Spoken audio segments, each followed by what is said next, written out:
Okay, Jank here. What I'm going to do is do a real quick review of this product called FireClean. Uh, from some folks in Virginia. They're based in Chantilly, and they market this as being a quote, a lubricant, odorless, extreme heat resistance, and deep powerful cleaning, and shields against carbon, it dissolves fouling. That's the reason I purchased it. It's not really, at least for their marketing, it doesn't seem to be a CLP, but the primary item being that it dissolves carbon and reduces fouling. Unfortunately, I don't allow any of my guns to get fouled, and I don't have a lot of carbon because I tend to clean them and I keep them pretty much pristine on the internals. But I do have one particular type of gun, carbine, that is gas run, has a gas piston, and I found that it's difficult to clean the piston in specific. The rest of the gun is easy peasy to clean, but the piston and the valve, gas valve, are difficult to clean. So ironically, that's the only gun that I have that's remotely dirty, and I'm going to take that apart and show it to you, and we'll do a test. FireClean says that their product will clean up the carbon just using light pressure from a paper towel. So I've got 2 sheets of 1-ply paper towel. Doesn't get any cheaper than that, and it doesn't get any more difficult of a test than that. The gun that I'm going to be working on, this is a Sig Sauer 5.56. It's the carbine model, not the DMR, and it is chambered again in 5.56, but most of us shoot 223 out of it. And I'm going to go ahead real quickly and remove the gas valve, as so. To press this pin, the valve pops out. Very easy.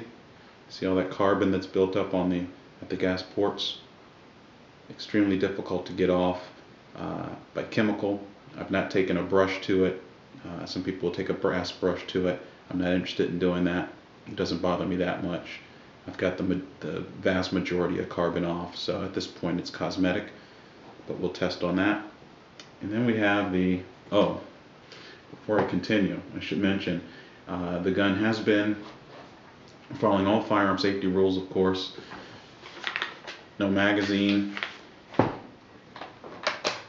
The gun has been, I'm just going to go ahead and take the piston out. No ammunition is in the gun, and I've actually disabled the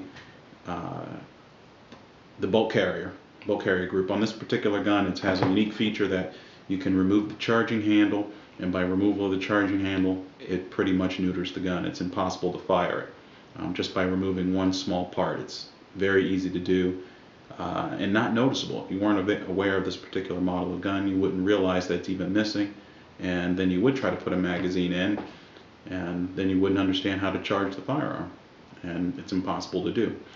So I've already done that, and again, we're following all firearm safety rules and regs. Common sense. Alright, back on point. I've removed the piston. Now the way that this particular gun works, I'm going to show you a piston there.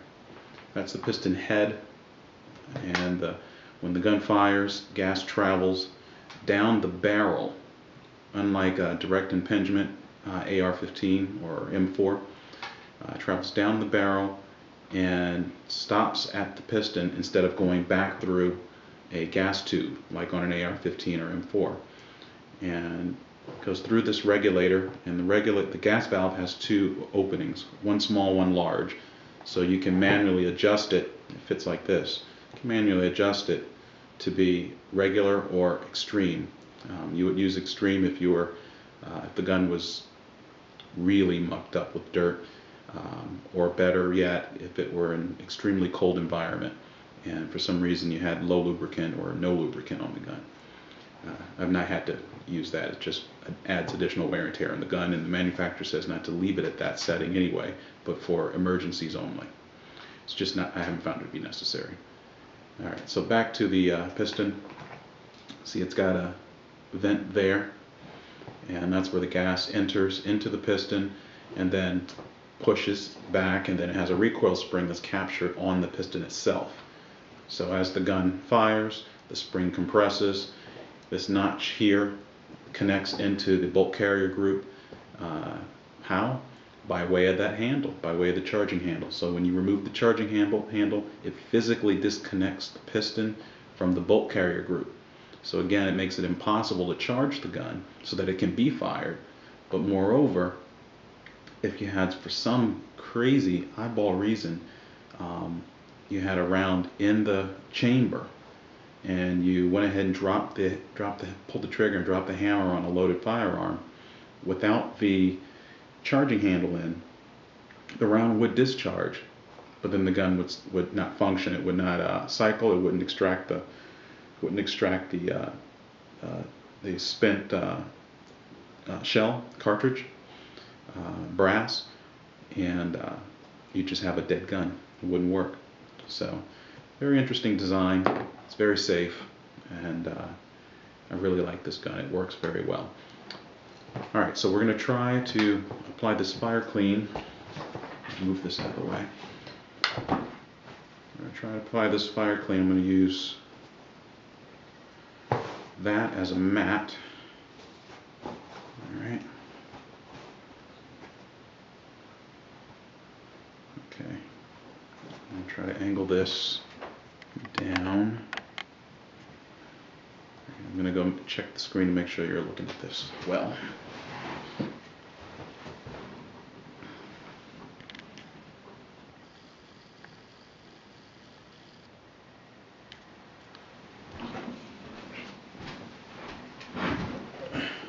Okay. I'm going to apply one drop. Now at the website, directions: shake bottle, apply to areas of unloaded firearm subject to fouling or friction. In accordance with the owner's manual, wipe off excess, repeat as needed, do not consume. Yeah, that should be a no-brainer too, but there's stupid people in the world. Alright, so I'm going to shake it up well. The website says that a drop or two goes very far.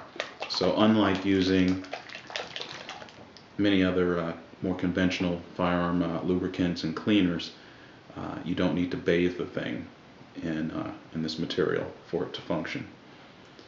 Alright, which is kind of handy. This didn't cost that much. I'm normally a user of a product called Gunzilla. I've been using that for probably 4 years now. I found it works very well, but you got to use a bit of it. So I ended up buying a really huge bottle years ago, and I'm probably about halfway through it by this point. I got another 4 years on that. But this tiny little bottle is supposed to last a decent amount of time. So considering I don't have guns that get fouled up too much, this should probably last a lifetime. Alright, let's give it a try. One drop.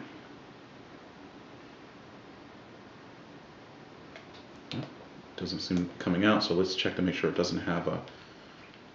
And it does. It's got a plug that's in there. So I took the cap off. Whoa, very slick. Try to preserve as much of this as I can inside the bottle. Alright. Oh, another thing, I don't work for FireClean. They don't know me, I don't know them. I've heard of this product from some other shooters that I know and that I respect and that are respectable, and they endorse it. So I figured I'd give it a try, but I'm not getting any revenue from FireClean or anyone else for this video.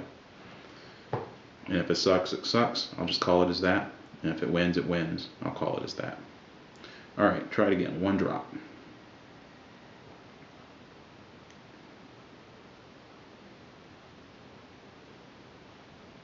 There we go. It's tough to get out. Initial impression, it's definitely a liquid, but it has some thickness to it, some viscosity, so kind of like a gel, kind of like jellied water. I'm trying to think of another product that I could... Best thing I can analogize is when you fill your Camelback with anything that has like Gatorade. When you fill it with Gatorade and you let it get old and it sits, and then you go to pour it out, it doesn't. It's still liquid, but it has a thickness to it that's unusual relative to regular Gatorade. That's how this came out. All right, I'm just let it sit there for a moment, and I can see actually right on the surface. I'm going to try to bring this in close. There's a seam that's right there. That when I first put it down, the carbon was thick, and without me touching it, just laying it there, it thinned out within seconds as I was talking. So I'm going to go ahead and use my paper towel, and let's see what happens.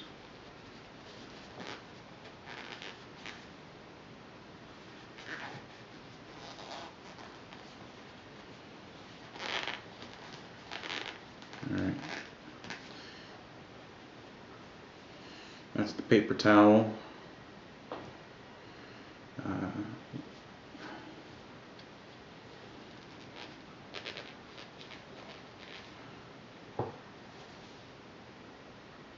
Nothing miraculous.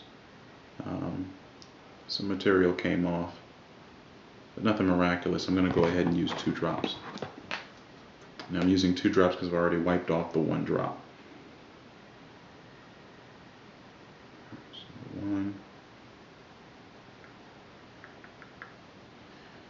And I'll use another drop over here too. It's more of a line, but that's fine. Alright. Now another product that's out there, a company called Frog Lube that manufactures a CLP, a true CLP. That was used to be roller coaster grease, roller coaster wheel grease, and it's been reapplied toward firearms and reformulated to manage the higher temperatures that firearms deal with per their cyclic rate. And it's sold by a former Navy SEAL who this stuff is working.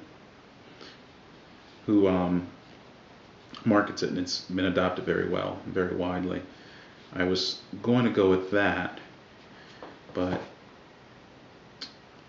that stuff costs like $23 for a package, and I was like, that's kind of expensive relative to Gunzilla. I bought mine, it was like $9. I got in when it first came out. I was an early adopter, and this stuff here, this bottle here, was $11. So I figured I'd give this a try first. Alright, giving it 2 drops, that seemed to do something. I've got some discoloration still. Yeah, I like that. I've still got some discoloration on the metal, on the material itself. This is a stainless steel cap valve, but yeah, it's noticeably cleaner, less dark than it was when I started. That's interesting. Okay, now for the piston. Again, this was largely dirty by.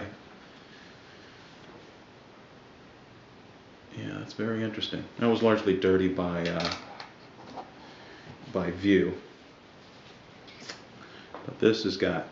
See, if I scrape, yeah, it's rough. If I scrape my finger across it, it makes a sound, and yeah, you can definitely tell there's a layer of carbon there. So let's see how it works on the face of the piston. Anybody with a automotive background or small engines and repair, or even RC models, you'll be familiar with the piston and what carbon, how and why carbon accumulates on the face of things of a piston, and how it can get thick.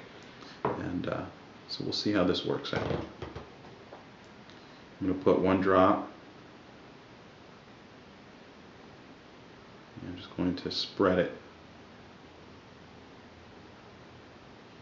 There we go.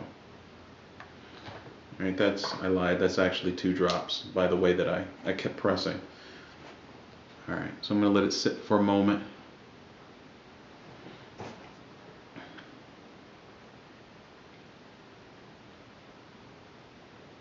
It says here, for best results, do not mix with other oils or cleaners. and store at room temperature. Okay, so don't put this in the sunlight, and if you have a range box, range kit, keep it indoors rather than letting it stay outdoors. Alright, let's get to cleaning. Oh wow, look at that.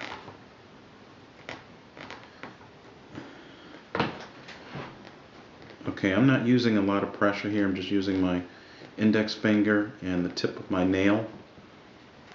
And this is, again, is really cheap. This ain't exactly Bounty. It's cheap paper towel. And I'm just going around the face of it in a circular pattern. Look at that. That's not too bad. That's not too bad at all. Alright, I'm going to try another dose of it. And this time I'm going to put around the body of the piston. This is where the majority of the surface area is, friction. And then on the face of the piston again. Let it sit for a second. You folks that are running AR-15s, M4s, M16s, the whole family. Basically direct impingement guns, as well as those of you that run M1 Garands, old school World War II long arms for hunting.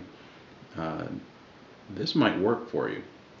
You get a lot of carbon buildup in a relatively short time period, 200 on the inside to 400 and 500 rounds, and that's not a lot of ammo. Someone might hear that and think, oh, 200 rounds, 500 rounds, wow, that's a lot of ammo. Well, not really. It isn't if you actually shoot. Of course, you're not going to be displacing that much ammunition downrange if you're hunting. But if you take a training course, for example, in just a half a day, you're going to go through 400 rounds. Wait, oh, wow, look at that. The metal comes up shiny on the body. And all right, I'm going to try the face again. And you direct impingement guys, I think you're going to really be interested in this. If this is coming up, all right, I'm just going to go without the paper towel. Alright, that's embedded in there. That's not coming off right there. Alright, it cleaned up to the point that the metal is shiny silver, I'm going to say, to 70% of the negative. 60% of the face of the piston. And what's there remaining, I'm going to need a carbon scraper, which I just don't care about it that much, to that degree. It's really, that would just be being super anal. And this is a tool for use and function. It's not a museum piece. But wow, for what it does, for those of you that actually run your guns, I think you'll find this useful and cut down and reduce your time involved in maintenance, in basic cleaning.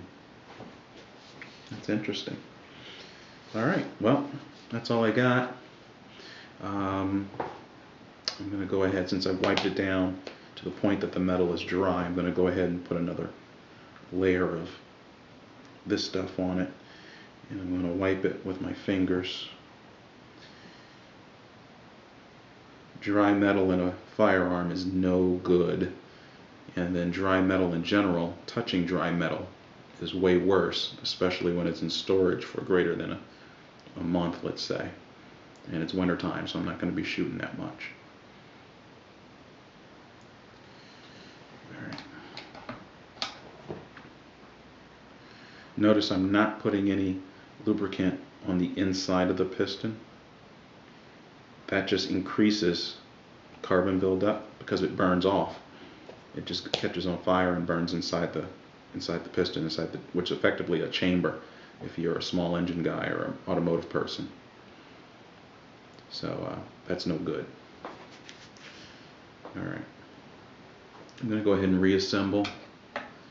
Put the piston back through the, let me see if you guys can see that on the 5.56